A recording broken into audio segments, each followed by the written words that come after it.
தாய்லாந்தில் இருந்து வந்த ஒரு பயணியிடம் இருந்து பல்லிகள், சூரிய பறவைகள் மற்றும் மரம் போசம்ஸ் எனப்படும் மரம் ஏறும் ஒரு வகை அரிய அணில்கள் உட்பட கிட்டத்தட்ட 100 உயிரினங்களை இந்திய சுங்க அதிகாரிகள் அண்மையில் குறிப்பிடத்தக்க முறையில் பறிமுதல் செய்ததாக அரசாங்க அறிக்கை தெரிவித்துள்ளது.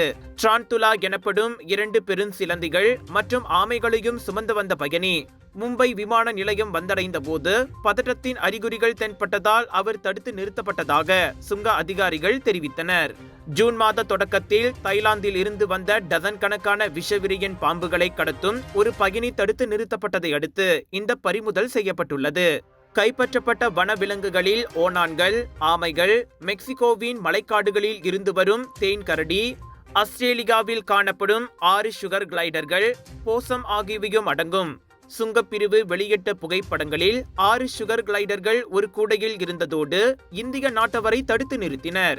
பறிமுதல் செய்யப்பட்ட பல விலங்குகளில் வனவிலங்கு பாதுகாப்பு சட்டங்களின் கீழ் பாதுகாக்கப்பட்டவையும் அடங்கும் என நிதியமைச்சு வெளியிட்ட அறிக்கையில் தெரிவித்துள்ளது.